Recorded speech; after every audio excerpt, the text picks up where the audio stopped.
Good afternoon, good morning. I wonder if it's good evening somewhere in the world for the people on this call, guys. Probably is. Welcome. It's been a while since we've come together. My name is Kubeshni, and I'm joined by the co-founders of Each One Hold One, Melissa and Charmaine. I'm going to start very briefly by talking about our discussion agreements, and there aren't all that many. We just will ask that you keep your sound on mute. You're welcome to show your beautiful faces. We usually take pictures of who's in the call throughout our conversation. We have a slightly different format today. We have a panel. We've got some amazing speakers on this very important topic that we're going to have our conversation on. And we have an amazing facilitator and moderator of the conversation, who Melissa is going to host in a short while. We would love your active engagement with the conversation. And so to this end, I ask that you put your voices into the chat group. If you would like to speak, just indicate in the chat that you'd like to say something. And Charmaine, Melissa, and I will bring your voices into the room during the course of the conversation. So again, welcome.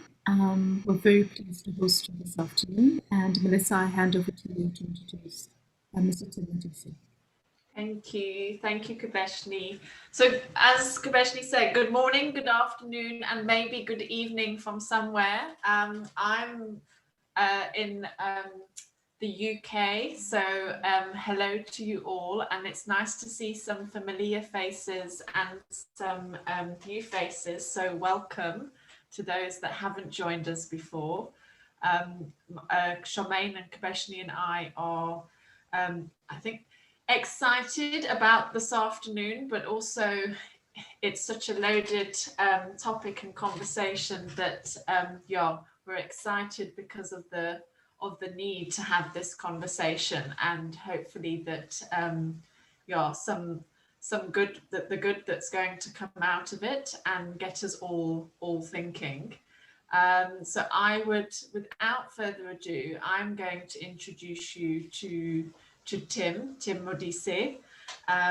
So for those of you who do not know who Tim is, he's a veteran journalist, broadcaster, public speaker, and philanthropist.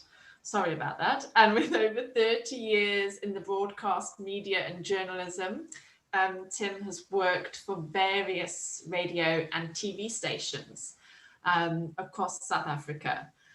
And so I am going to hand over to Tim, and he is going to facilitate and guide you guys through our discussion for the next hour or so. So over to you, Tim, and thank you. Thanks very much, Melissa. And Charmaine, thank you very much for inviting me to be part of this panel here for this discussion, your esteemed panel made up of people who are knowledgeable on the subject that we're going to discuss, starting with you, Kubi, Rama, who has 25 years experience working in the NGO sector and institutions of higher learning, and also having spent time at Gender Links from 2003 to 2014.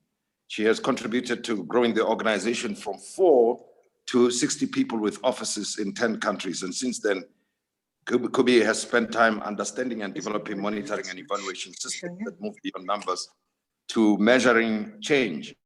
And she rejoined Gender Links in 2019 as an advisor and appointed the executive director of Gender Links. So I'm looking forward to Kubi, you doing justice to this topic and giving us the outline of the issues that we need to focus on.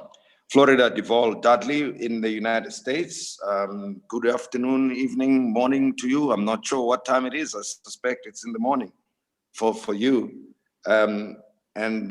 Florida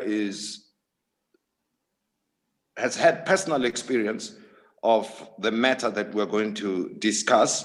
She's a trauma survivor, and she understands the pain that is brought about by these kinds of events, obtained her bachelor's, master's of Science degree from Alcorn State University. And her work experience includes working in the field of finance as certified tax preparer, law enforcement as police officer, and also worked in the healthcare system as a regional director.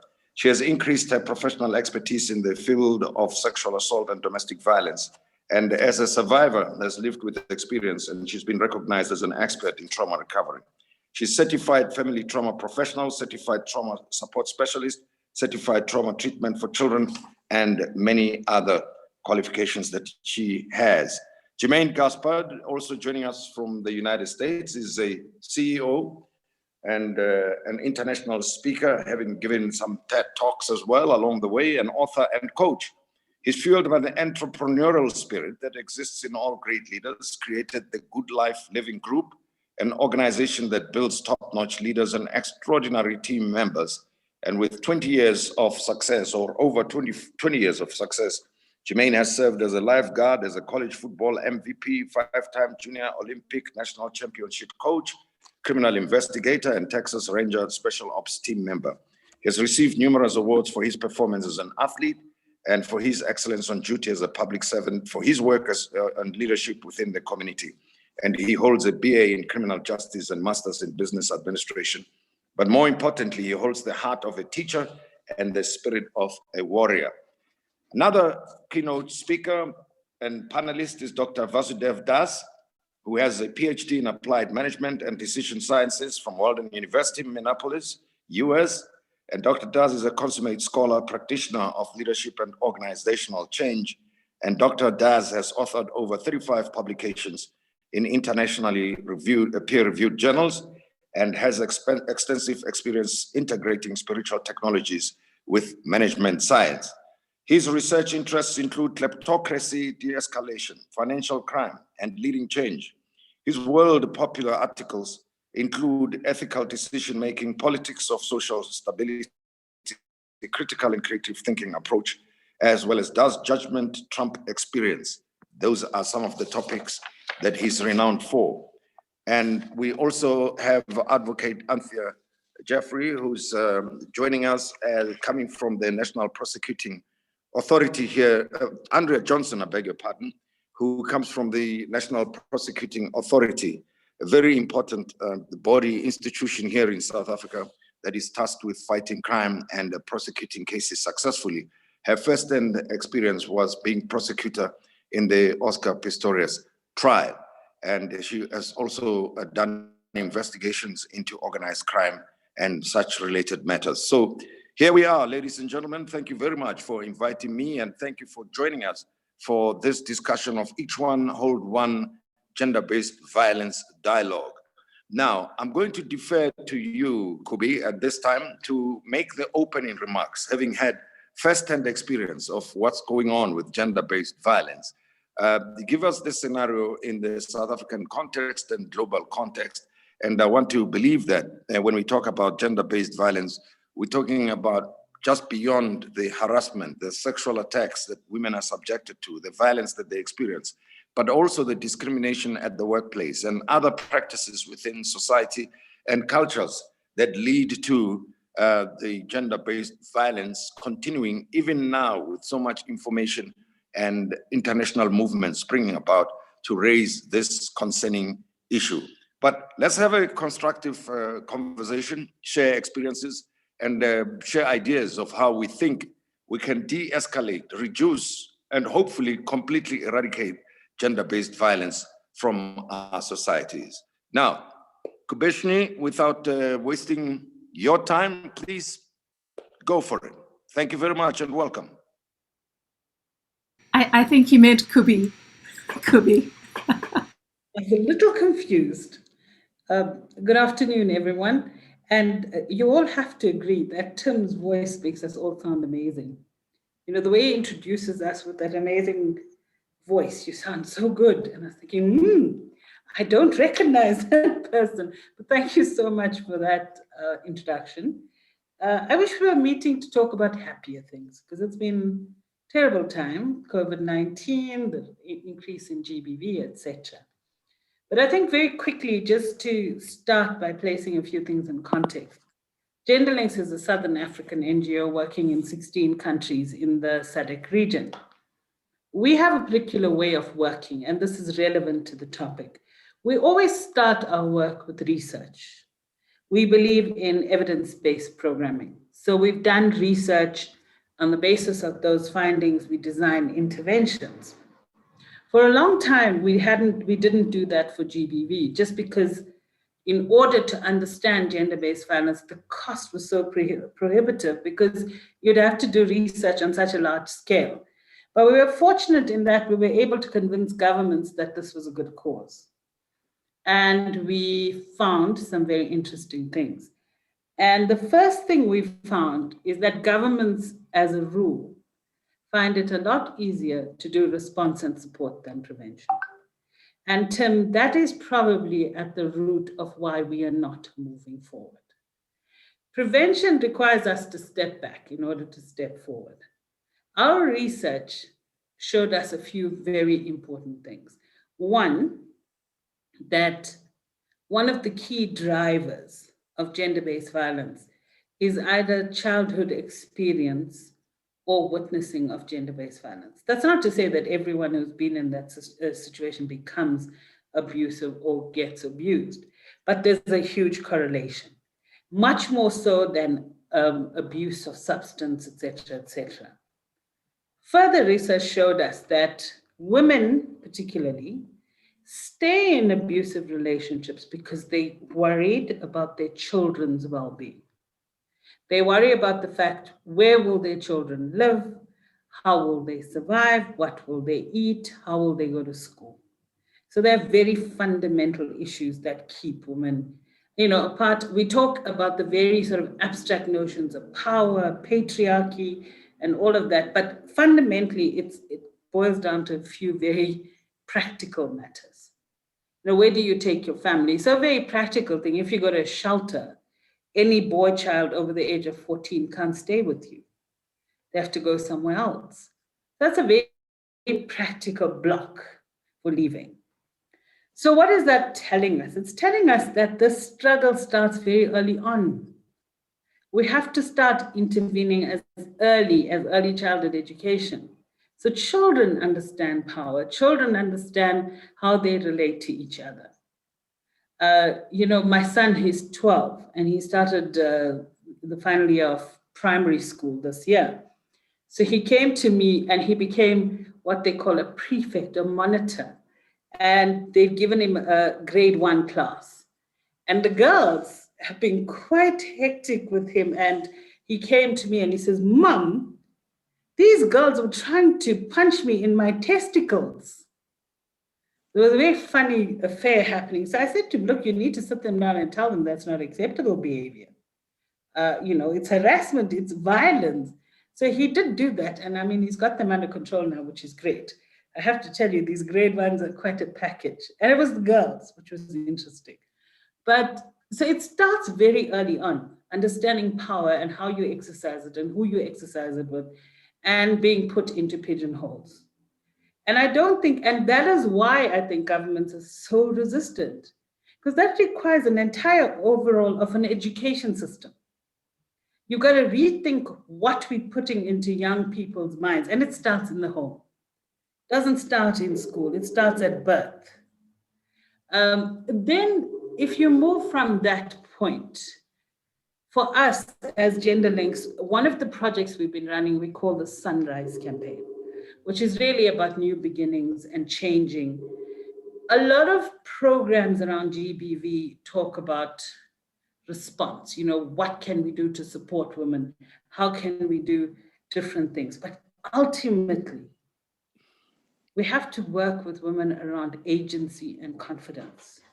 If women feel confident in their own abilities and their own capacity to change their own lives, that's what changes.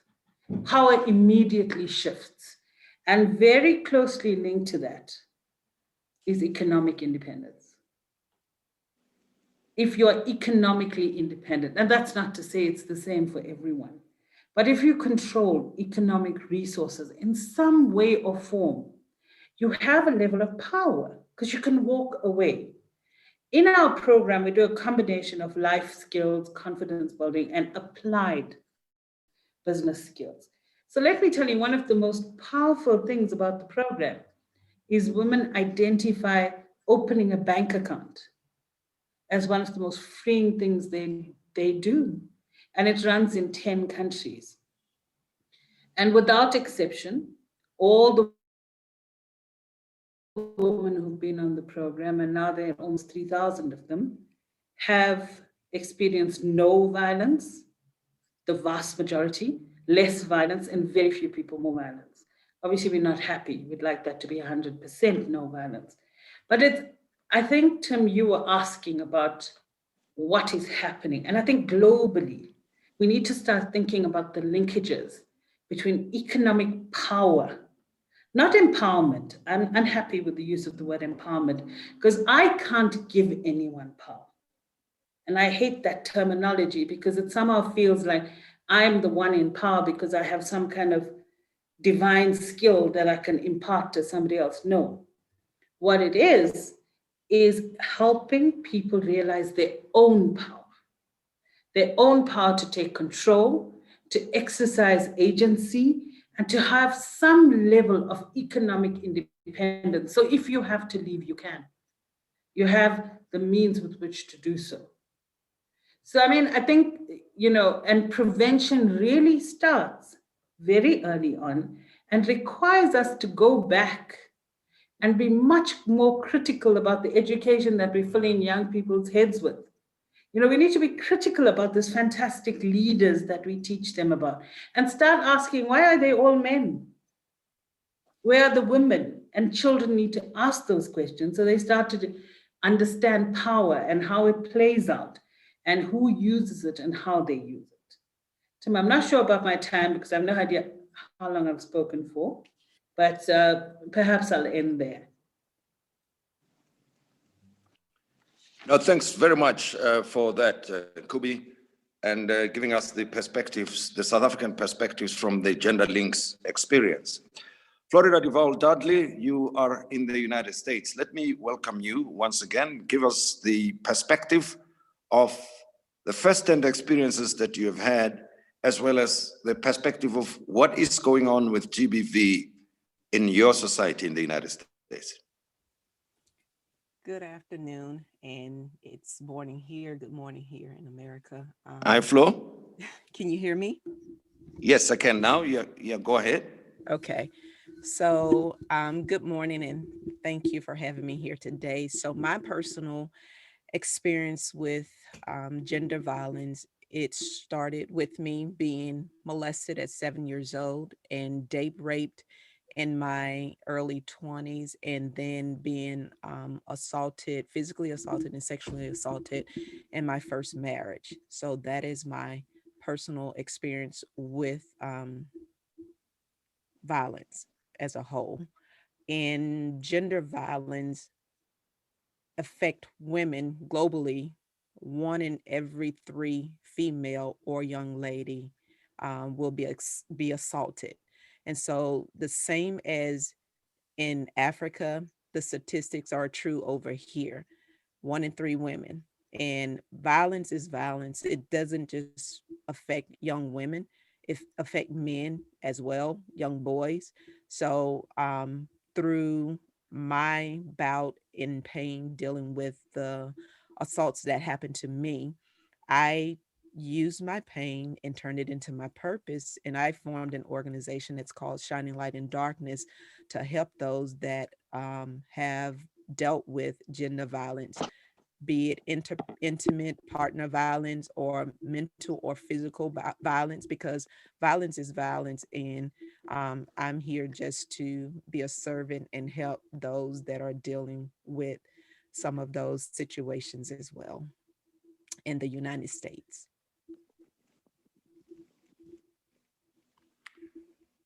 And thank you very much for your input there. Let us now go to Germaine Gaspard. Germaine, you've been doing fantastic work trying to build new leaders, motivating youngsters, inspiring them the best way you can. from a male perspective, what do you think are the key drivers of gender-based violence in the different societies that we live in? Thank you. Hold on a second. Can you hear me now? Thank you. As we look at this gender-based violence, I think it begins with education, as we started earlier. We have to understand that hurt people, right? And the education at a young stance of teaching young men and young women the difference between power and force. Power is how much influence you have over something. Force is how much you push and pull at it. So you have what I've seen, young men that are abused emotionally, verbally, mentally, and because they are physical in nature, they act out the same abuses and atrocities that they've experienced physically because they don't know how to communicate what's wrong with them. So we have this cycle of abuse that's going on where we have young men abusing, young men and men abusing women as an outlet of the abuse that they are also experiencing. So it's a simultaneous thing. What I've seen in coaching and developing through the understanding of how to communicate, the understanding of how to be vulnerable, and vulnerable from the standpoint of not just expressing oneself, but expressing yourself and not knowing what the result will be and being present. These are the things that negate the use and the need to be physically violent. Because when we see these gender-based violence, these physical violent acts, it's about power. It's about feeling empowered. It's about feeling though we have some form of control in that space. Because that dysfunction is there, it continues to repeat itself over and over again.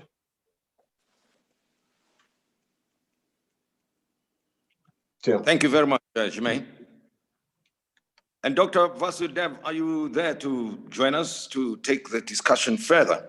If you can look at the psychological, cultural, and spiritual elements of gender-based violence, that it does not happen in isolation and it's not the result of individuals behaving in the manner that they do against women, but it is also the makeup of society, the value systems that we have in our societies that encourage and allow these attitudes that have been mentioned to proliferate. Tell us more, Dr. Das.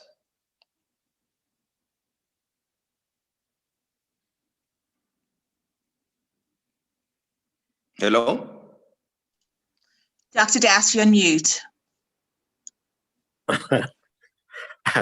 right, thanks. So thank you very much, Tim. And I appreciate the previous speakers. They present very cogent ideas. I would like to add that talking about gender-based violence is a grave issue. Evidently, 137 women are killed daily on this planet by a member of their family. That means a partner or just a member of the family. And I can give you a graphic example of that. A 22 years old boy, he killed his mom in the US just recently. And again, another 22 years old boy in New York, he killed a 17-year-old superlatively beautiful girl. For what? I can say, but let's have a deep dive into the whole issue. Now, when people come to say, oh, I am sorry, that is absurd. When they come to realize that what they've done is bad, but what has actually impelled them to do that which is even against their better judgment? This is the root of the matter. And so violence is not something desirable. But we see it all over the place. Again, what this constitutive a graphic example. The young man in his 30s, he was married with two kids. The wife was pregnant with Tabi was 3 months pregnant.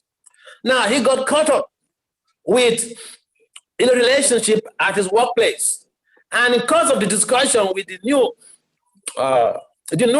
lover, so-called, he came home one day and exterminated his wife and his 2 children, just to be able to create an avenue where he could have all of the opportunities to enjoy with his new lover. So the lust factor has impelled so many people to commit atrocious activities against their partners. Now, we have 200 million females who have been subjected to female mutilation, female genital mutilation. Keep in mind that according to the American Psychological Association, violence means when we hurt someone or a group. And therefore, we can understand that the mutilation, and this is very common in West African area, genital mutilation hurts. And there are a number of psychological setbacks that come with that. And so when people, due to so-called culture, some young girls are subjected to bodily cut, and sometimes it's so crude. And so this is a major block in our social evolution. And because we are causing this type of violence, we should also expect that we will pay back with some reactions. Because if you throw a ball to the wall, the ball bounces back to you. It's called boomerang. One of the major factors contributing to the disturbances in society, social unrest, wars, is because we humans, we have committed so much violence. And at the same time, the irony is that we are committing violence and we are expecting peace. That is funny. And that is also because of our ignorance. Spiritual ignorance, anti-material ignorance, and transcendental deficiency. We are actually transcendentally very, very corrupt. And so when we do understand that our actions bear some reactions, that could help to limit the way we go beyond board to try to satisfy our sensory modalities. And the other point I want to mention is that there is this issue in some cultures, because the main theme of today's topic is cultural perspectives to gender-based violence. And in some cultures, especially in Asia, I know the case of in China, in some cultures, you find that there is this selective extermination of human embryos. So what people do is, they subject the unborn child to violence. The unborn child becomes a victim of violence because they rate women below the mark. They rate the girl child below the mark. And so they don't even want the girl child to breathe the air. And so that is absurd. My point is that these violent acts on females, if we really want to commit to violence, we should be violent on males. Because being violent on females implies that we are creating a doom on the planet because we are killing our own mothers. The woman who carried you in her womb for 8 to 9 months, you grow up to just go to exterminate that woman. The girl child that is not allowed to breed through selective extermination of embryos is also tantamount to the fact that we are killing our own mothers. And believe it or not, we have some reactions to pay for it. Because whatever negative activity we perform, it helps to generate a requital wave, which later falls back on society in the form of disturbances. And so if we have that higher understanding, that will help to curtail our excesses.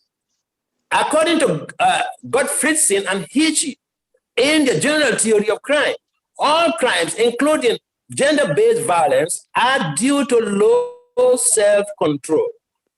And at this point, the leaders on the planet should be thinking about how to be able to generate interventions that will facilitate the promotion of high self-control, so that when we get the impulse of being violent to women, we should be able to contain ourselves.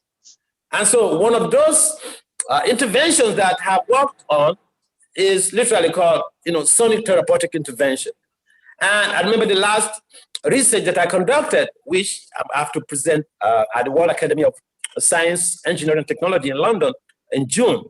One of the things I discovered is that those who embark or those who participate in sonic therapeutic intervention activities, they are able to have that strong will of being able to resist the temptation to become involved in violence.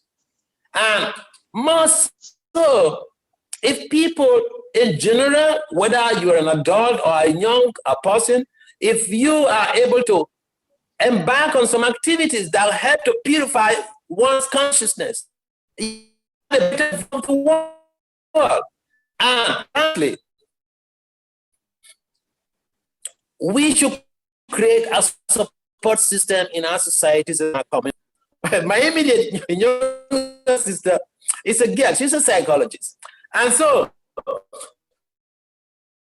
when earlier on, about a decade or 2 decades ago, when she got married, I was very close to the husband. The reason why I got close to the husband, she didn't know.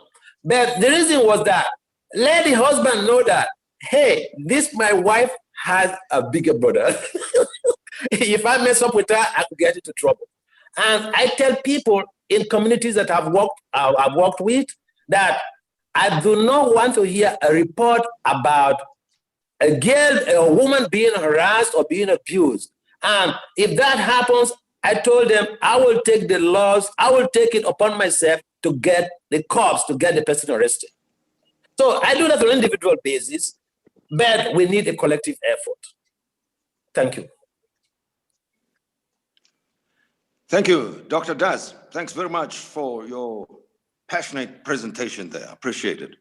Now, Dr. Andrea Johnson, it has been one of your tasks in South Africa to prosecute those who are charged with committing acts of violence against citizens, particularly against their partners. And the prominent case, of course, of River Steenkamp's murder and the fact that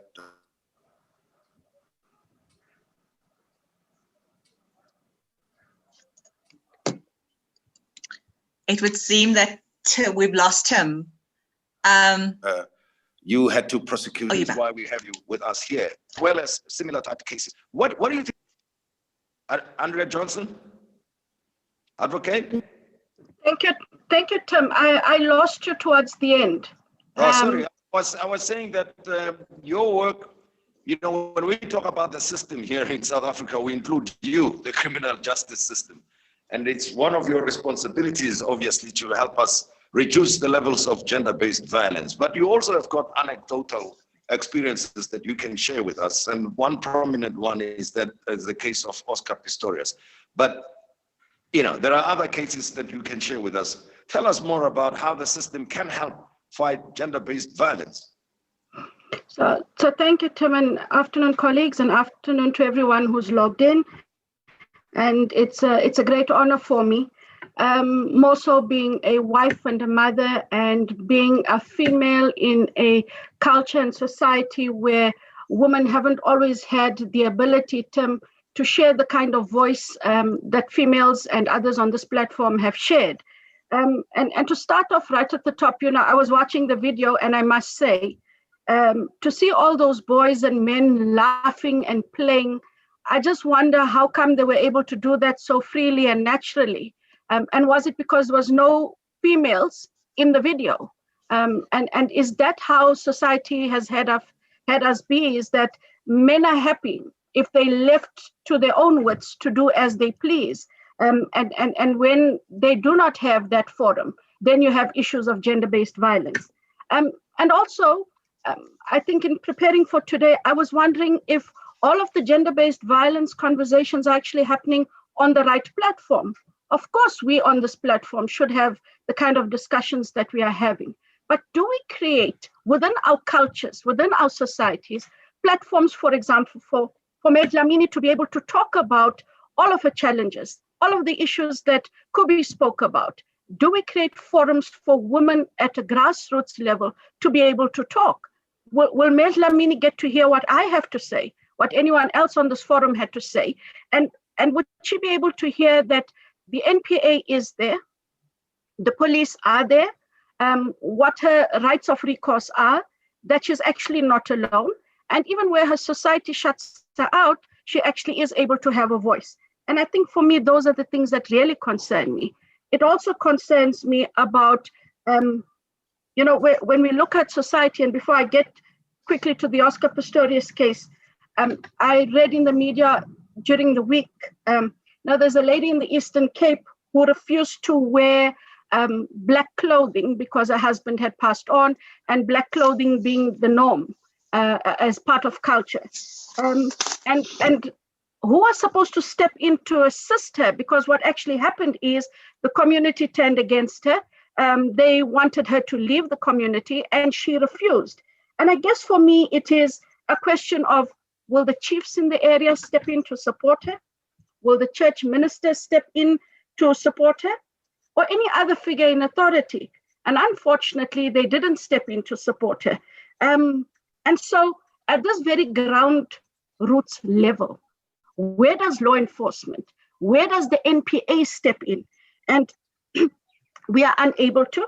And I guess we have to ask then, does someone like herself then not have a voice? Does she not have rights in a country that has a constitution that is so beautiful and sound and purports to protect all of our rights? That bothers me. I'm in the NPA. I should be able to help her. I cannot help her because no crime was committed. But in terms of society and culture, that is a crime. And when do we get to elevate the instances of suffering that in the majority and in the main women suffer, especially in certain cultures, and where it isn't a crime, be able to say to them, but there is a voice that will speak on your behalf. And that bothers me. It bothers me when a 16-year-old girl was beaten with a spade by her boyfriend this week. Her mom had to call Radio 702 to highlight the plight of her daughter. So where's the community? Why did the family have to move to a secret location for fear of reprisal? And where is everyone when they could have stood behind this family? And they didn't. And then it takes you then to the Oscar Pistorius matter. And Tim, on the day that it happened, it was so funny. We were having a management meeting, and one of our male colleagues on Valentine's Day decided that for all the female advocates, he would be kind enough and bring us all a red rose. And there he was, gentlemanly in his suit, handing out red roses to all the female senior management advocates.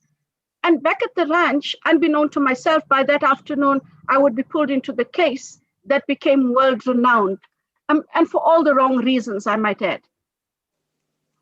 When Advocate Harry Nell and I were walking to court on the first day of the appearance, this was our conversation. Both Harry and I have daughters. His is somewhat older than mine. And having heard all of the news reports, all that anyone could talk about was, could it really have happened? Could Oscar Pistorius have done this? It couldn't be. And the shock and awe of the world was not based on the fact that he had killed someone. The shock was, he is too good a guy to have done this. And the conversation Harry and I had was, you know, Harry, if this happened to one of our girls, would their lives have been diminished based on the status of the person who killed them? Is that the value we attach to life? So what we do is, the value we attach is not to the life that was lost. It's not to the suffering of the victim. It's not to the female that was abused mentally, emotionally, physically, over and over again. We highlight and amplify the status of the person who's actually caused harm, who's actually taken the life of somebody. And that is wrong. That goes back to societal norms, goes back to cultural norms. And of course, Tim and the rest of the panel, the NPA and law enforcement has a great role to play.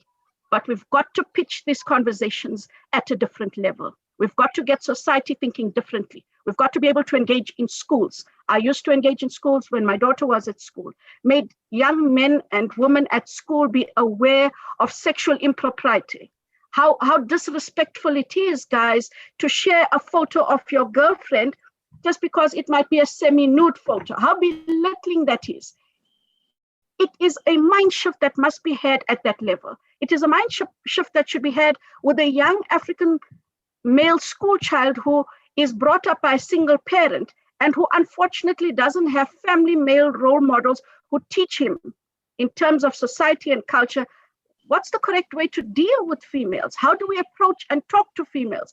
And so he gets it all the wrong way because he learns from his male friends who teach him that, well, girls at the school are actually just but a thing for pleasure, for fun, and something that you can appropriate to yourself.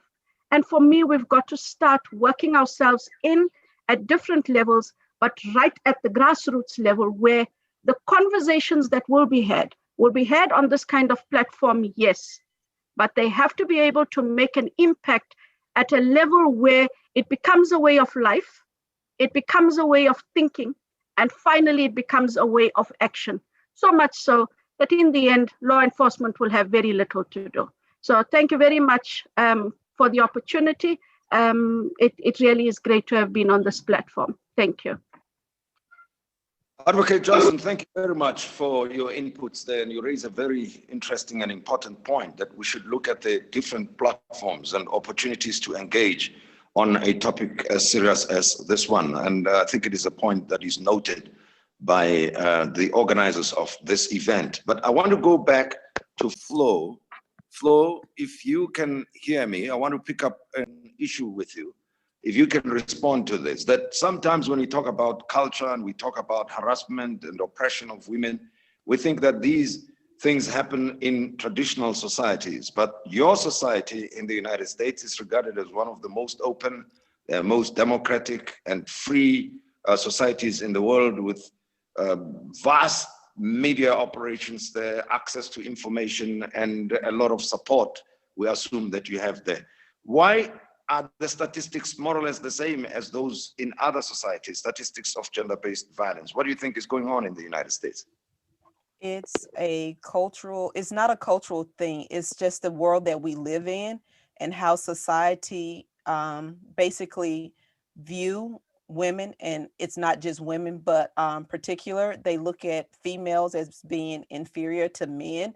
And so for me personally, I feel like they feel that they can treat us any kind of way, and it's acceptable in every area in the world, in every platform, from the church to politicians to the school to everything. This is why the numbers are the same globally. 1 in 3 women being physically, sexually, mentally, emotionally, and financially abused. It is because they don't see us as humans or individuals having rights. They just view us as being a female that is not capable of doing things. But we live in a completely different world from the time that all of this was accepted early in the 1800s and 1900s, where women was in the house, and that was a responsibility in itself, where they were not able to get an education or to go out and work, where they somewhat had to accept it because this was the norm. But now in the world that we live in, we have our own voice. We have our own choice. We can make our own decisions. We have the right to vote, the same rights that men have. Granted, everything is not equal, but for the most part of it, we are equal individuals because women can do everything that a male can do, if not better. And it's not living where they think that we can take anything and keep on moving. But no, they are in for a rude awakening. This used to be a taboo where it wasn't discussed. And now it's being discussed because this has been happening even before we ever existed. But it's now time for a change, and I'm glad that it's being brought to the forefront where we can really make a great impact and be the change in the world that we want to see, starting with ourselves first. Thanks very much, Flo. Germaine and Dr. Daz, I'm coming to you now. I mean, there are men out there who somehow seem to be adjusted to the fact that gender-based violence is not on. Harassment or oppression or discrimination or behaving in a disrespectful manner towards women is not acceptable. Many men are increasingly becoming aware of that fact, irrespective of the cultures or societies they live in. Yet there are other men who understand this and go through life understanding it differently. What kind of interventions do you think are needed to help these men come around to understand that gender-based violence is not on? The harassment, mutilation, killings, murders, rapes, harassment of women is not on. Germaine, let me start with you. Definitely. So anytime you objectify something, you can abuse it. So if someone collects objects, whether they be houses, cars, trinkets, they can see the beauty in them, they can see the difference in them, they can understand the makeup in them, but because they are objectifying it, they can't love it. So what we have to do, and again, if it goes back to the education and understanding, is teach these skills on the onset, create programming, socialization, and other things that allow us to reconnect with what it is that we all need, which is some form of connection, with some form of intimacy. The reason why we see this abuse going higher and higher and higher and continuing is because you have this dysfunctional love. You have a desire to be wanted, a desire to be needed, a desire to feel empowered, a desire to be a provider. And the inability to be those things turns into another form of dysfunctional ownership or dysfunctional power where, okay, I don't feel strong in this portion of my life, so I'm going to make myself feel strong by putting my hands on you and being physically domineering over you. Anytime we use force, we lose power. So as we start trying to educate these young boys and these men about the role that they should play within these relationships and within our relationships, we have to go back to the beginning and understand the difference between objectivity and what true love and what true intimacy looks like.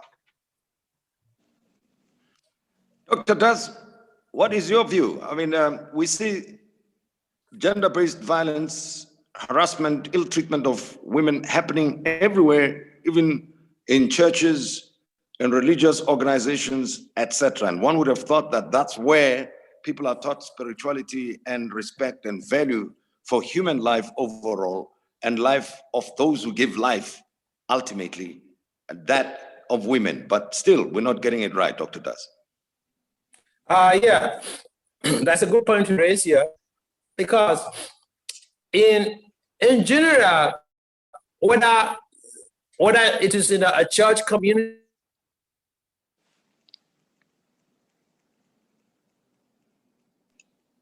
Dr. Dash, you're on mute.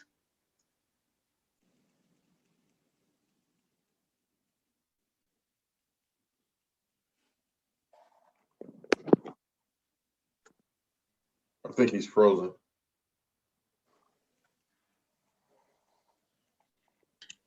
Okay, I'll contact him.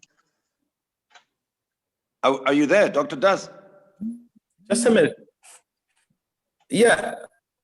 Okay. What I was saying was that whether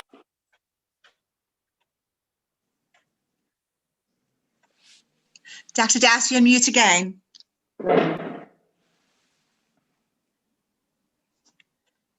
Okay, can you unmute him? Yeah. Should I continue?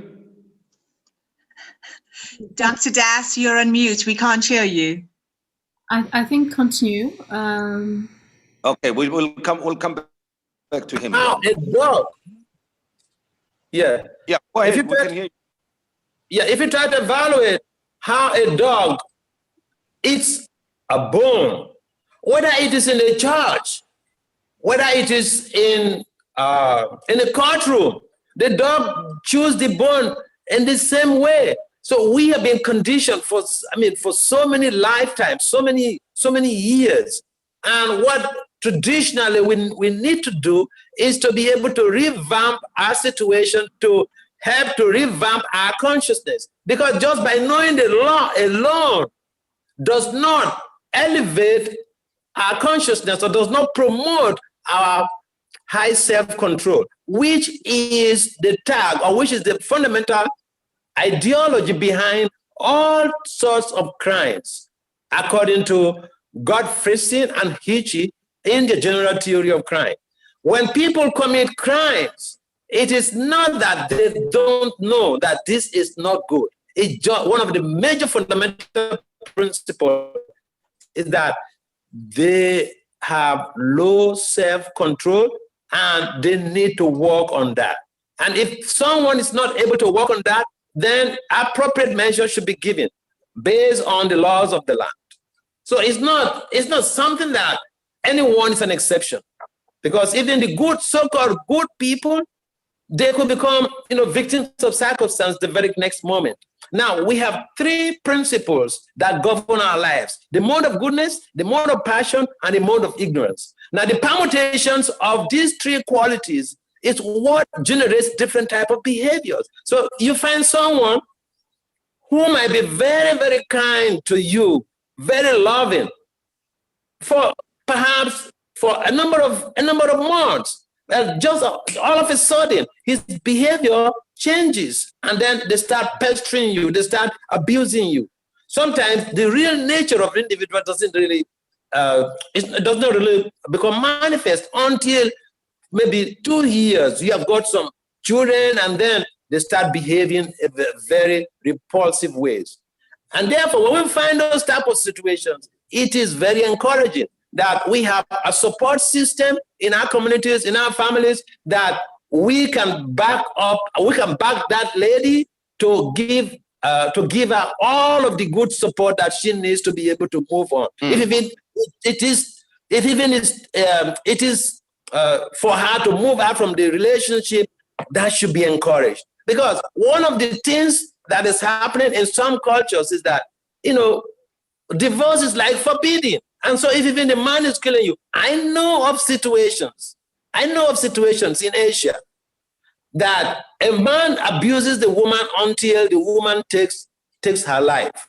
Now, I know also of situations in Asia, specifically in India, where a father, a medical doctor for that matter, was abusive to his wife.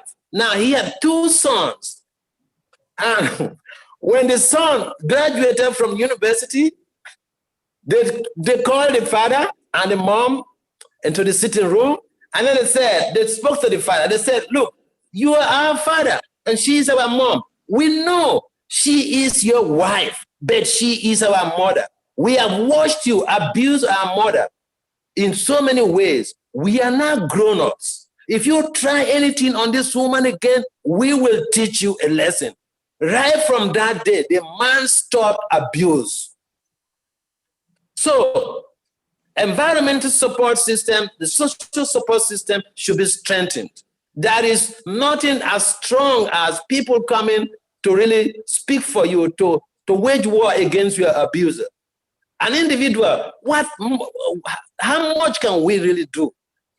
And so that's why I mentioned about a social support system and our practical examples of what had happened in some families, that the children came to intervene and the whole abuse was eradicated. And if someone is abusive, we should not think is a sacred cow. We should get that person, we should meet out the proper disciplinary measure that goes with that type of abuse. If even it's just to call the person away, don't do anything to anybody without the repercussions. If even your child, if the child gets a hold of the phone, they call 911 and then you're going to jail. So yeah, we need a social support system, and that will help to alleviate people from their suffering conditions. Thank you very much. But Advocate Johnson, you made a point earlier on about a community in the Eastern Cape that harassed a woman who was expected to go into mourning and to display such by wearing black clothing and so on, and she refused to do that. And then the community wants to excommunicate her, and that's not much that the National Prosecuting Authority apparently can do in that kind of situation. So Kubi, Rama, I want to hear your thoughts on this. What about cultural practices which communities feel strongly about that are discriminatory and oppressive to women? How do you change those attitudes in those types of communities, such as the one that we heard about earlier on?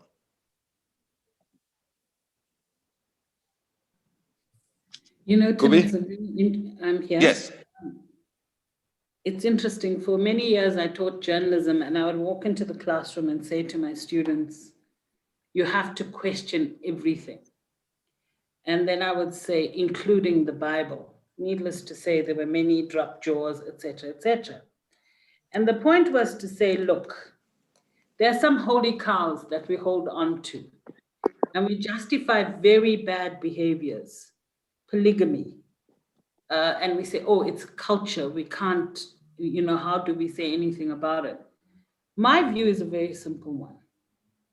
If any cultural practice compromises a citizen's rights and is oppositional to the constitutional right that every citizen should enjoy, it has to go. A woman has a right to wear what she wants. It's very similar to the argument that if a girl wears a short skirt, then she's asking you to be raped. Rubbish. First and foremost, we are all citizens in our countries. We're protected by and large by extremely strong constitutions. So the women in the Eastern Cape, we need to now go on this massive drive of awareness of rights. So Andrea was talking about platforms. Andrea, I'm going to put it back to the NPA and government.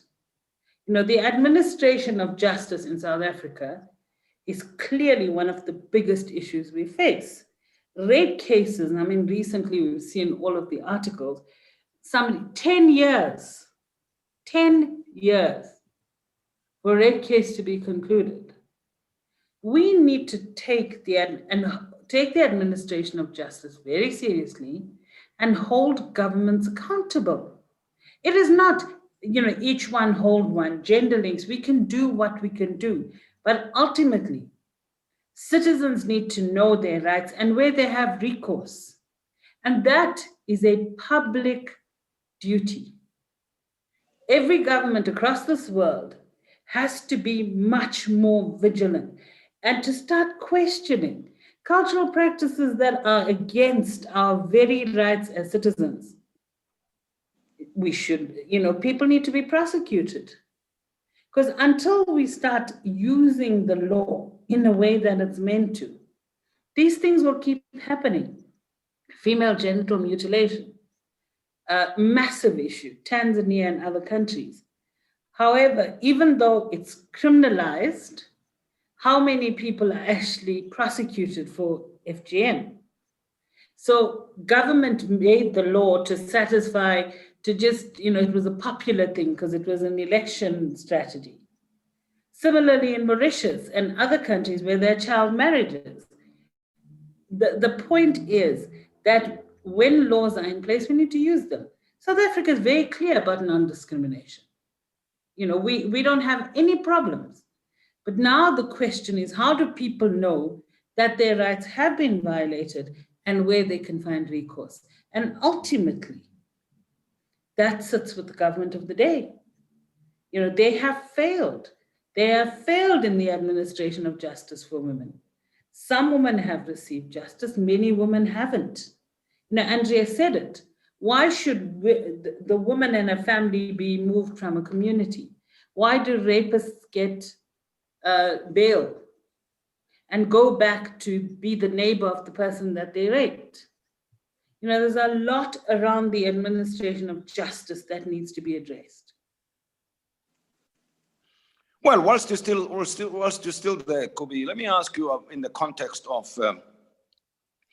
family marriages, right, where marriages run into difficulties and husbands can be abusive towards their wives, and the in-laws, including the parents of the woman concerned, would insist that she hang in there and not divorce or separate from the husband or leave her family behind. And we know how it ends up ultimately. And many cases where people have reported this at police stations and to their families, their in-laws, and so on.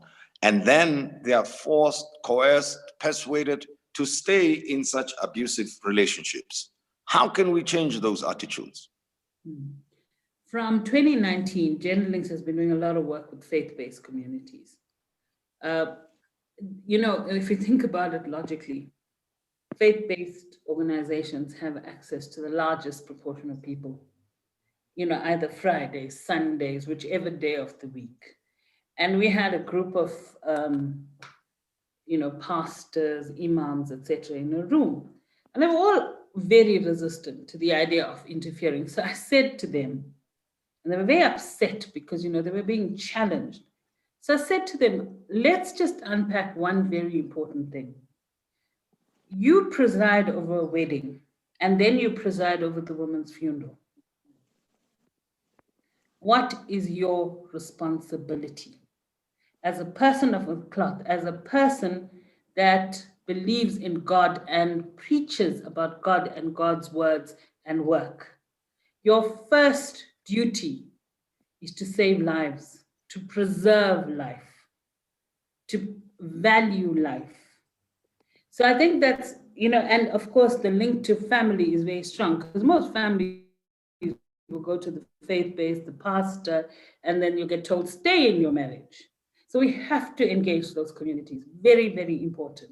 They're respected. And look, in many, you know, we have a counselor now in Lesotho and a pastor in Botswana that's actually supporting abortion because they can see the impact of, you know, young girls are dying, teenage pregnancy. So I think starting through faith-based communities, because they have access to families in a way governments don't, in a way that organizations, NGOs don't. So very important to harness the power and reach of those organizations in a very constructive way. I think it's a very clear argument. Your job is to protect people. And if you tell a woman who's being abused to go back, then you have to take responsibility for what happens. They're very unhappy with me, but you know, at the end of it, we're all friends. They understood and they started to engage. The one area where we all ran into issues and, you know, sticky area was around LGBTI persons, because when we talk about gender-based violence, we don't talk about that. But it's a massive issue, particularly with COVID-19. LGBTIQ persons have been severely impacted. And GBV is a massive issue. I mean, we have that ridiculous thing in South Africa that's actually been given a name, which I get extremely upset about. Corrective rape. What rubbish? It's rape. Where where lesbians get raped to show that actually all they're missing is sex with a man. And then they'll immediately change. Absolute rubbish. You know, constantly. And Tim, put it back to you, the media. I think the media has a massive role in play in just challenging these stereotypes constantly. You know, not reporting things Objectivity doesn't mean you report things uncritically. And I would put it back to the media to say we've become so jaded. You know, the way we report these stories as if they're not real people with real lives and who were loved and loved. You know, so we need to challenge every institution to say, what are you doing? NPA, what are you doing about public education? Department of Justice, and so on. No, thanks very much for that. And Flo, talk to us about the interventions that you have seen work in the United States that you think more of would help reduce the levels of gender-based violence in the US, and hopefully the world could learn from you if there's anything that the United States could learn, and maybe interventions that come from the government, the administration, or come from the communities and NGOs in your society. Okay, Tim, to be completely honest, because we're having this conversation, the prevention methods, they're not working in the United States, across the globe, globally, it's not working, because if it was working, we wouldn't be having this conversation. So it basically, the prevention method starts with those who hold power that doesn't look like the ones that are being affected, to actually put themselves into the situation, into the seat of the actual victim, to understand exactly what's going on and why it's happening. And it's not because of socioeconomical status or because this person asked for it. It all starts with those that are in power, and everyone that sits in power to help us for the greatest prevention method are men. And men do not view things reasonably as a woman would view it to help us to do the preventative measure. And also, those that are sitting in power does not represent us as a whole. Basically, you see a lot of older white male sitting in power in the United States, making decisions about women and their body when it comes to what sexual assault is, what it isn't, and how long we can go back and investigate it, the statute of limitation, all of this stuff that they put in place. It doesn't help us at all in the United States. So the preventative measure, it's not working, but for the ones like Each One Hold One, my organization and other organizations across the globe that have set up organizations to help victims and survivors of GBV, we try the basic methods of preventative measure, be it groups to help with victims of sexual assault and domestic violence, therapy, counseling, whatever it is, because everyone heals differently. And so for the preventative measure, you can educate people all day, every day, because that's another measure. But at the same time, if it's really not being enforced by government and they feel like they can do this and get away with it, like Dr. Voss was talking about, the people, it happening from people, you know, family members. This is so true. I was just reading an article where this sergeant, colonel, if I'm sorry for misspeaking, he molested his daughter from the age of 5 years old all the way till she was in her 20s. And she finally just took him to court regarding it. And so for the military, they said the statute of limitation passed. And so for the state that she's residing in right now, they took over the case. Long story short, he got like 8 years, but he's only commissioned to serve 1. And the daughter, she specifically said that it's not about the time or the sentence that he's gotten regarding what he did to her. It was that the jury believed her. And so in so many cases for the preventative measure, people don't believe the victim. And it all stemmed from what has happened what society portrays is okay and what's not okay. So preventative measure, it honestly has to start with the white male in the United States, because they're the ones that hold power and that can help bring about the change that we need to see to help prevent this. And then as a whole, it encompasses all males to really take a stand and to use their voice to rectify this complete injustice, total injustice that have been done to our criminal justice system as a whole. Advocate Johnson, I'm coming to you now. I would like to believe that discrimination against women at the workplace, for instance, in terms of low pay and working conditions that are impossible, that's what leads to the power relations being abused in the way that they are in many relationships, at least in the South African context. And we've also had the issue about the responsibilities of the NPA, and you raised something about the communities. What is it that you think can work in South Africa to reverse the extent of gender-based violence? There was a time we didn't say much about it in South Africa. It was never regarded as a major issue, but I noticed in recent times it gets raised repeatedly, and we're having this discussion here, and there are many other discussions taking place of this nature elsewhere. But have you, over the years, in your line of work, seen any improvement? And if you have, what would you say that improvement is the result of? So thank you, Tim. I don't even think one would call it an improvement. I think we have just become more aware, and I think we should also just be honest about what has actually taken place.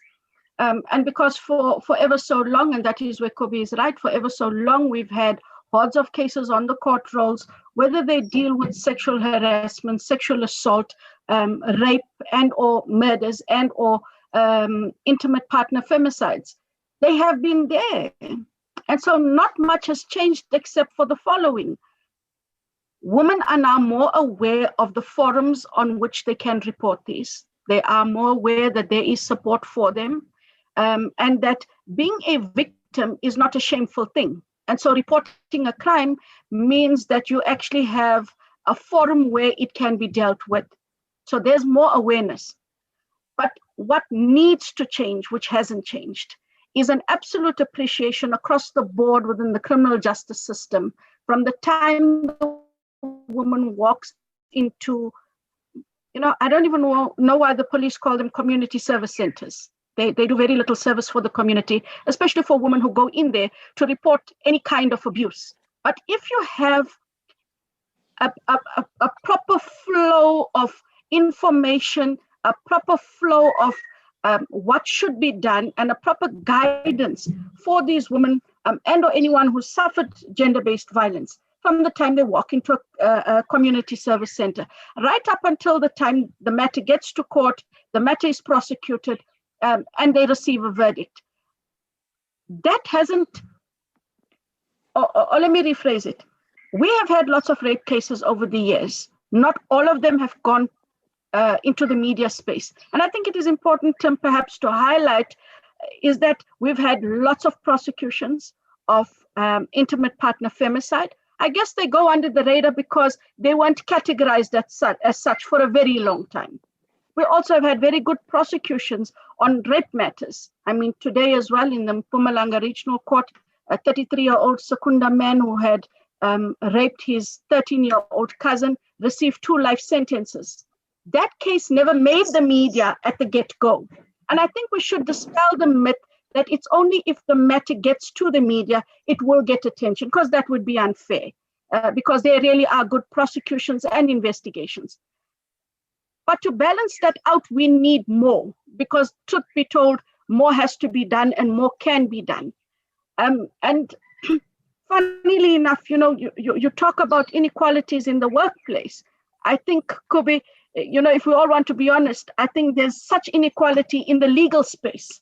If you just look at us as women and you look at myself as a female advocate, make no mistake, Tim, I'm loud and proud now, but it is a long, hard struggle to get to the point where you can be loud and proud, where someone is actually able to take you seriously. And it's exactly what Germaine had said, is we've objectified people to the point where we only elevate the issues they suffer if it suits some or other agenda. And so perhaps that is the thought process that must now be followed. We have a lot of influential women in South Africa. I really wish they would stand up and speak and be counted, because they are not speaking for the rest of us. And so one would ask, what kind of influence must be exerted? What kind of awareness must be raised? But we're not raising them through the right people. And maybe something I should have touched on earlier. I think for a very long time, gender-based violence hasn't been categorized. And gender-based violence fell under the radar because it fell under any other crime, which was murder. Because even if someone is killed by their partner, it's murder. Someone has died. With the rape and with the sexual harassment. So what government is now doing is, I know that they are almost complete with defining those areas of crime that will actually constitute what we call gender-based violence. I think that will elevate it, because it's easy to say gender-based violence is a pandemic, but what is gender-based violence? Because there's no crime called gender-based violence. The crimes under gender-based violence are actually prosecuted differently. It's assault GBH, attempted murder, rape. It's when we report the statistics, we report them differently. And so I'm really happy that there is that move. I'm aware that they're very far gone in identifying what actually constitutes gender-based violence crime. And when it falls into that category, I think there is more awareness, or will be more awareness, especially within law enforcement, on how these matters should be dealt with, and perhaps a better appreciation of how we should actually deal with victims. So I think that is where we're at. And yes, Kubi, I have to say to you, government has to do more. We've talked for a long time. Tim, about protocols. We've talked for a long time about the gender-based strategy. But maybe now it's 2021. We've got to see more action about all the things we've talked about in the past 2 years. I think we've just got to have an honest reflection. Thank you very much, Tim. Just a quick comment from you, Advocate, if you may. Do you Sure. think that cultural practices that are oppressive towards women should be criminalized? I don't see why they shouldn't be. What makes a culture take precedence over a woman's life, whether it is her body, her mind, her soul? Which part of that culture says that because you fall within this culture, within this race, within this religion, you are but a thing? How does it make it right? So why shouldn't it be criminalized? So whether it will form part of the elements of the crime categorized under gender-based violence, I don't see why certain conduct shouldn't be. Because, it's that simple example of the lady in the Eastern Cape.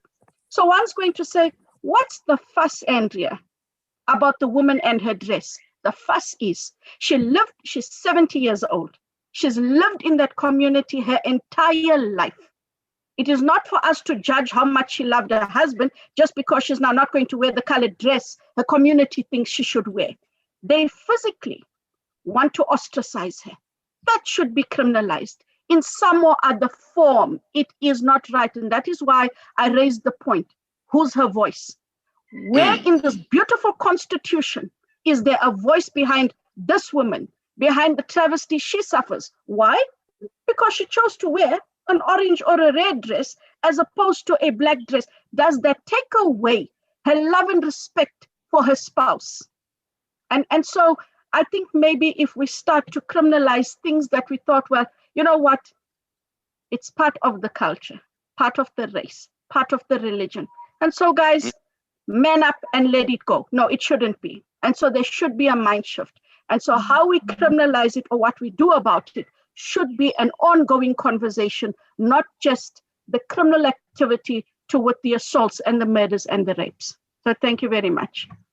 No, thanks. And I'm going to ask all the panelists to make closing remarks and be very brief, at most a minute or so. And I'll follow the same order that we followed when we started. I would like to hear your thoughts on how we can take this message to the children. What is it that we need to teach children, and how should we go about it? I'm starting with you, Kubi. Rama, you go first. You tell me, what is it that we can do beyond having a discussion such as the one that we're having now? How do we take the message to the children? And I was going to say, one of the things I was going to say is, Andrea, it's interesting because the cultural argument is used to justify male bad behavior. It's very seldom that we use the argument to justify female bad behavior. So in order for males to behave badly and get away with extremely undemocratic, non-rights-based behavior, we call it culture. It has to stop. Anything that is harmful cannot be justified in the name of culture. On the subject of children, I think I made the point very early on that part of the reason why, and Flo also made reference to it, we're not getting prevention right is because we're not responding to the right thing. I think Germaine said it, Das said it, that ultimately this has to start very young, in the home, in the education system. We need curriculum overhauls. We need an entire new world view on what we're putting in the heads of young people. We need to teach them about power relations, appropriate behavior. It's not okay for grade 1 girls to be punching my son in his testicles. And he had to tell them that. So we are addressing the wrong things. That's why the figures are not going down. It has to start very young. And the second thing we have to do is to prevent child abuse. Because children that have witnessed or experienced violence then believe that's the way the world is. We have to change that. Thank you. Right, Flo, let me hear your views on this question. I definitely agree with Kubi because you definitely have to start at a young age. And just to add on to what she said, also promote that dialogue. You build that trust and you have those uncomfortable conversations, letting them know that they can talk to us about anything. And instead of waiting until like they did when I was older, waiting until I'm in middle school and high school to have the conversation, that's too late because I was molested at 7. And when Kubi talked about the faith base, she hit it on the head because sometimes between the faith base and the school, they see your children more than some working parents.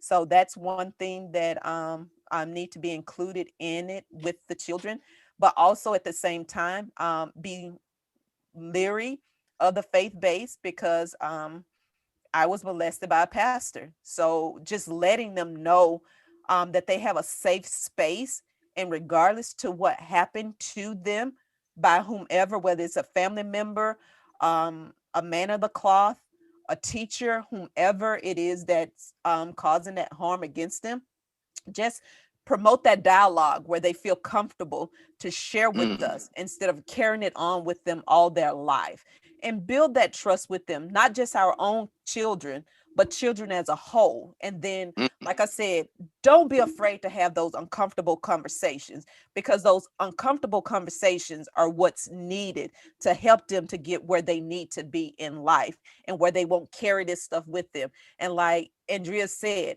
we have to speak up, and we're teaching them to speak up by promoting that dialogue, by building that trust and having those uncomfortable conversations. And Germaine. Germaine, are you there? Yes, I'm here. Sorry about that. Someone was cutting grass outside. I was trying to motion to him. Yeah. So we have to understand that it's about the attitude that we take toward humanity as a whole. Our attitudes are based on what our expectations are. Our attitudes are belief systems that we hold, and that we intrinsically believe in our value systems. So in order to have the effect that we want to have with regards to the dismantling of this violence, we have to create an attitude and an atmosphere that grows that. In the United States, we've seen that we've had several issues that we've turned all the way around. One of the examples would be schools setting on fire, right? Being caught on fire. From 1956 until present, there have been 0 deaths due to fires in schools. Prior to that, there were a couple of hundred. Why is that? Because we've taken painstakingly creating fire retardant walls. We have call response systems. We have all these different things that have been put in place to negate that negative output. No different than accidents and wearing seatbelts. Seatbelts have negated death in car accidents by 45%. Why? Because there was a purpose-filled and intentional direct campaign for that. So this is no different than anything else. The first thing that we're doing right now is identifying that this is a major issue, and this is an issue across the world, and that it's important enough that we create a campaign that's designated to taking the effect of negating gender violence and violence as a whole because of humanity's sake, not just because of female or male, but humanity's sake. Dr. Vasudev, your views, how do we take the message to the children?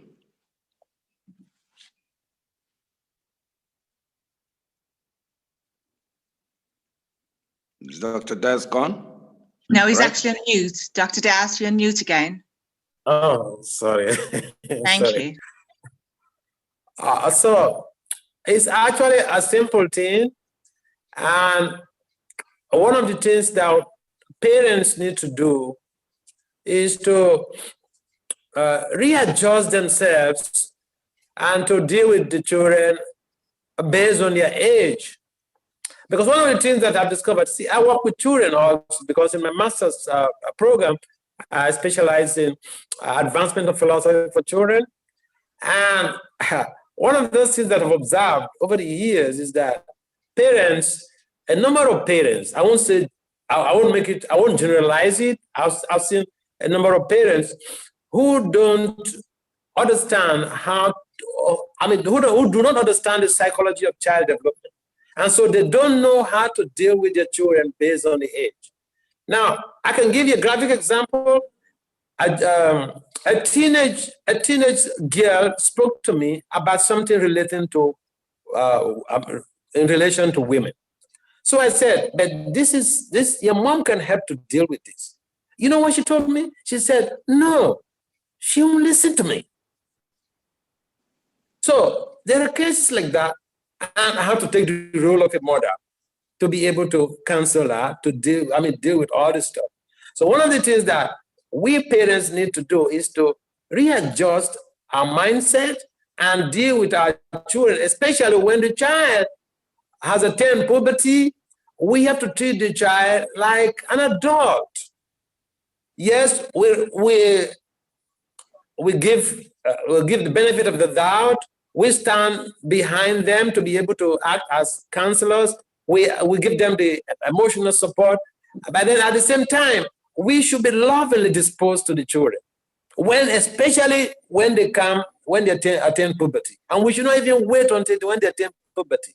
When we love the child dearly, especially the girl child, they will share everything that transpires in their life with us.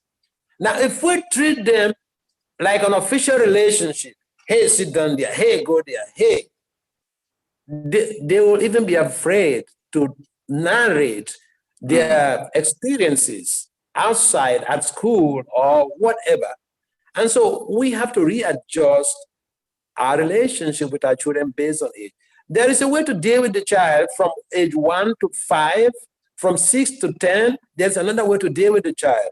And in fact, from 11 up, we have to deal with the child like an adult. Yes, we should be there to give them all that they require to be able to grow, but that loving, intimate relationship should also be there. Because see, when you love someone, when you are in a relationship, whatever little thing that happens, you want to share with your partner. You want to share with your boyfriend, your girlfriend. So in the same way, the control alone is not enough. The child should also feel loved, and they will be free to be able to express whatever they encounter outside. And then we will be in a position to give them the counseling they need to be able to grow. Thanks, Dr. Das. And Advocate, you want to make a comment on this, or should I move to Melissa, Kubeshni, and Charmaine to give us feedback from the questions that they have been receiving, and they've been following the conversation? So just a quick comment, Tim, is I think that, when we always talk about champions, and we always want someone to champion a cause, I think our parents should be championing the cause. Parents should be creating an equal playing field for sons and daughters. We should be open with our sons and daughters. In our societies and within our various cultures, it is us parents who downplay the role, significance, importance of our girl children. And hence they grow up with an inferiority complex that is further expounded by boys who think that they are superior, they're the better part of the genders. And so we've elevated them on a level we should never have done. And maybe when we as parents talk to our children, when we refer to their body parts, these should not be allowed to be done in terms that later grow an unhealthy curiosity in boys, and also create a sexualized environment, because we're very happy to tell boys that his privates are called a penis. But when you've got to explain to the boy what a girl's private parts are called, we think of every word other than the word by which it's called. And so what we do is, instead of raising an awareness that it is a body part, we create a curiosity within children that becomes highly sexualized and very unhealthy. So it starts with us. Parents have to be the champions. We'll champion society, we'll champion cultures, and in the end, we will be the driving force that will change our societal norms. Thank you very much. Thanks very much, Advocate. And Melissa, Kubeshni, Charmaine, I hope you are on standby to give us feedback from the chats, and also to pick up the themes that you heard emerge from this conversation. Thank you, Tim, and maybe I'll get us going. What I'm really enjoying about the conversation is that we're talking at multiple levels of system. Dr. Das is touching on the interpersonal issues. We have Kubi and we have the advocate talking about these issues at the level of the systems of governance, the systems of the justice system. We have Germaine and Flo touching on the systems of the interpersonal and the intrapersonal, and how these pieces connect. But yes, there's lots of activities in the chat group. I'm going to just capture a couple of them and hand over to Charmaine and Melissa to take a couple more.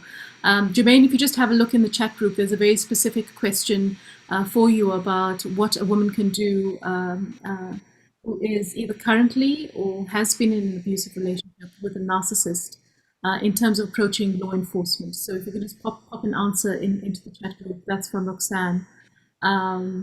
Ratabile says she has an initiative where we encourage the use of expressive writing, nice, and emotional intelligence. However, the challenge we're facing is these kinds of conversations are still stigmatized, speaking absolutely to what the advocate has just spoken to, and it's so frustrating.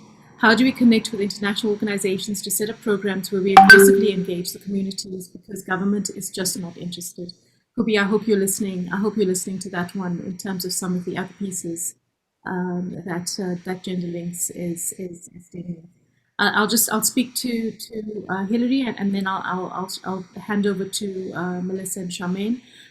Hillary, with their organization Act Africa, is in the process of packaging some programs which she thinks can help in this space. She also says that we believe to break these vicious atrocities, you have to address it at grassroots. Absolutely, Hillary. With our children, in order to change the mindsets of our children, just what we're talking about. So the question, Tim, around how do we work with youth and where do we start with young people is so spot on. So they can grow up to be functional, positive, contributing adults, which as opposed to dysfunctional human beings, which is the current case.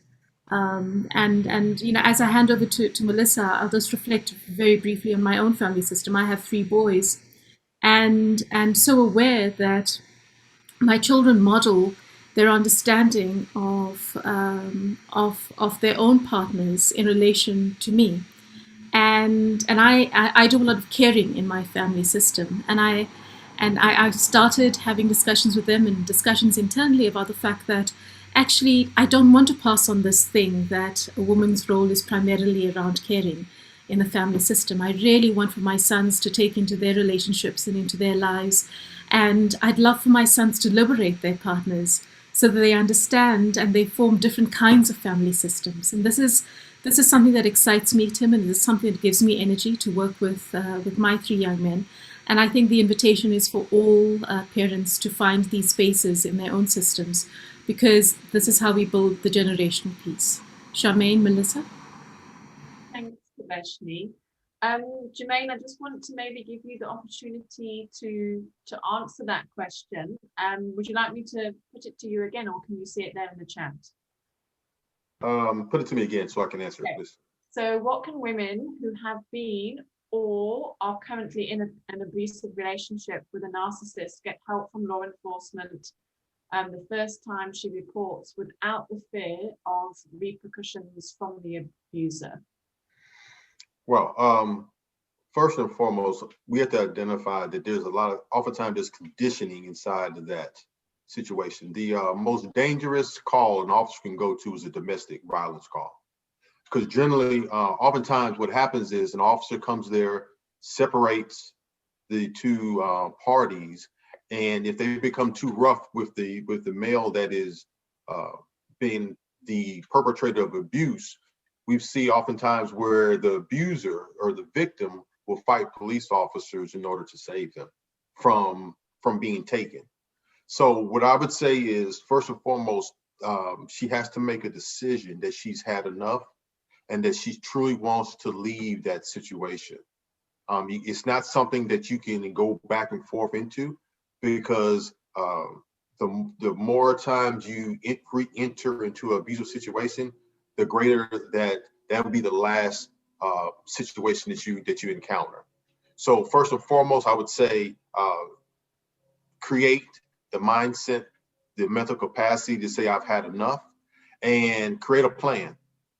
There are different programs. There's a lot of different assistants now that assist domestic violent situations, especially here in the United States. Reach out, create a plan, and be ready to start over. Once you do that, also get the law enforcement involved, and law enforcement will do their part as well. But in order to, if you're concerned about the pushback, or you're concerned about the man coming back and doing something to you, you have to realize that you have to separate yourself totally from that situation. Thanks, Germaine. Thank you. I don't see any more questions in the chat unless I'm missing anybody, because I'm scrolling through here. Has anybody else got any further questions that they would like to put to any of our speakers? I'm going to give you a last chance. Or you can raise a hand if you'd rather ask. Okay. I don't think we have it. Oh. Just a comment here. In addition to the wonderful comments above, I believe we need to create methods and systems for children and adults with disabilities to be included to report GBV. Yes, that's a very true statement. Sorry, I don't know who it is that's posting that, because it's coming through from your company name. But I think there is a lot.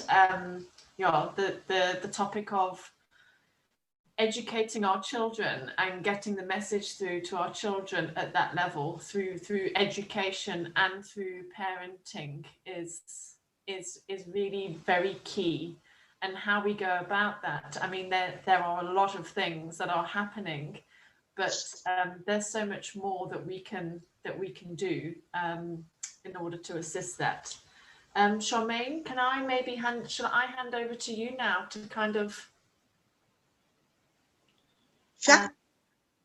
To finish off, there's just one more comment that's come through. Sorry, I don't know if you want to pick that up, or shall I? No, you can do it.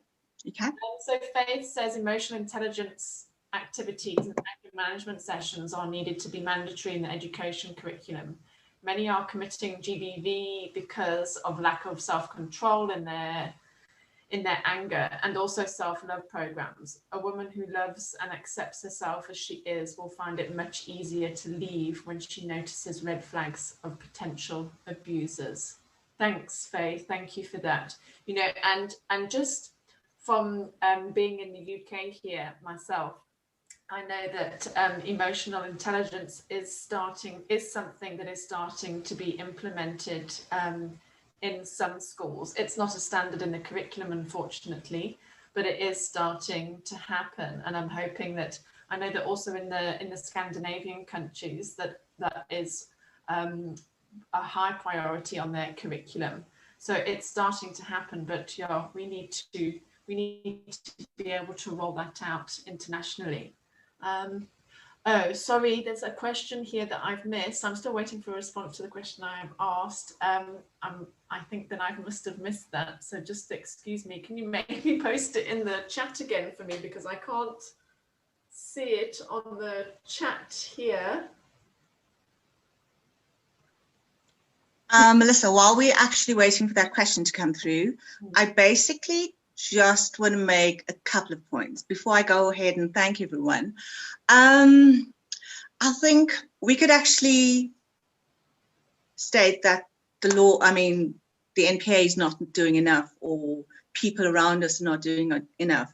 The reality is equality starts in our homes. And Andrea and I were lucky to grow up with dads that demonstrated how important it is for us to actually have a voice and actually stand up for our rights. So we were never treated inferior to our brothers. And that is important. What I also found growing up in an Indian community is that women generally, and I see we have more women on this platform, we have a tendency to talk down our brothers' partners. And that also creates an element of inequality and inferiority. So it is important that whatever we do, we have to be mindful and ensure that the conversations are about equality and call out people that actually create discrimination in our homes, because that's where it actually starts. A beautiful world would be, I have a constitution on my desk, also in my bag. We have all the beautiful laws.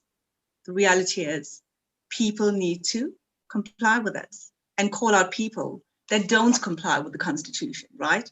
We have the laws. Why should we go to the penal system to get somebody like criminalized because they haven't done this, but when we can actually make that difference? So those are the points that I'm making. I'm actually a little bit sensitive and tender to these issues, because even though I grew up in a home with complete confidence and I believed in myself, I did get into a relationship where when I decided I was going to leave, I was shot. So gender-based violence is close to me.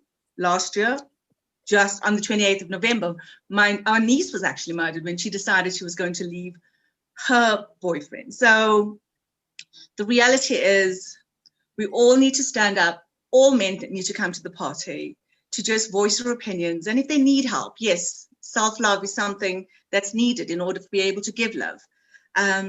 Then we can actually support them and implement all the programs that was actually suggested. So yeah, that's actually my point though. It's like, we have to do our bit, and every single man, please do lend your voice.